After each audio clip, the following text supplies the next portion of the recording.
என்னோட மனைவியா இல்லாம எதுக்காக இந்த வீட்டில் இருக்கணும்னு துர்கா கேட்டதுல ஒரு நியாயம் இருக்கு.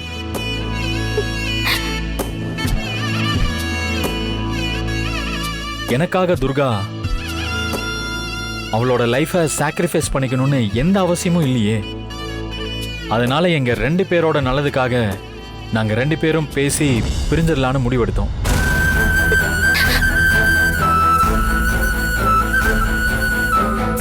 ஸோ இந்த பிரிவுக்கு துர்கா எந்த விதத்திலையும் காரணம் கிடையாது.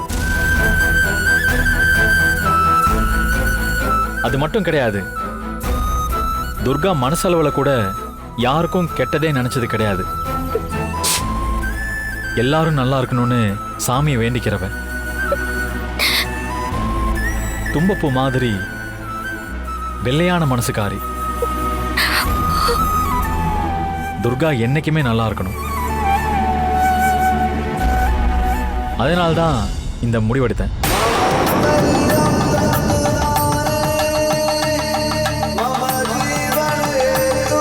உட்காருங்க.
அவங்க போட்டுக்கங்க.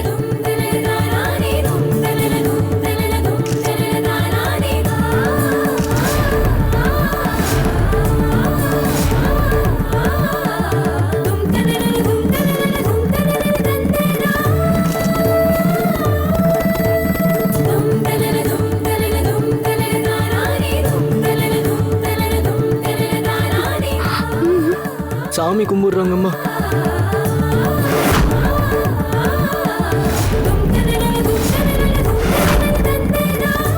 ஐயரே, தாலி கட்டும் போது மந்திரம் சொல்ற மாதிரி இதுக்கும் மந்திரம் சொல்ல மாட்டீங்களா? அம்மா, மணமக்களை சேர்த்து வைக்கதான் மந்திரம் இருக்கு, பிரிக்க மந்திரம் பண்ணி வைக்கல.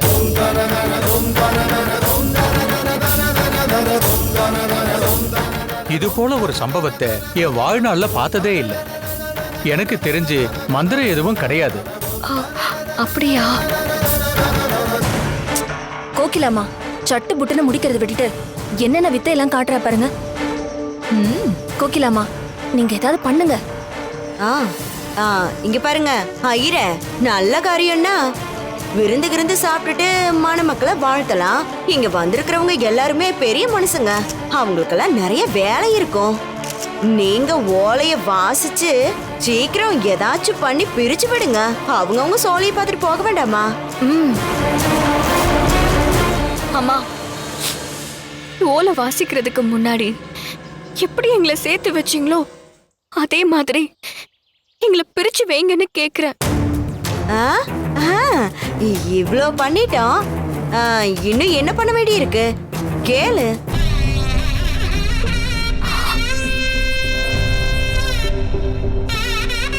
எப்படி மாசனியம்மன் சாட்சியோட பெரியவங்க ஆசீர்வாதத்தோட சின்னையா என் கழுத்துல 3 முடிச்சு போட்டாரோ அதே மாதிரி இதே அம்மன் சாட்சியில பெரியவங்க மத்தியில சின்னையா போட்ட இந்த 3 முடிச்ச அவுத்து விடணும்.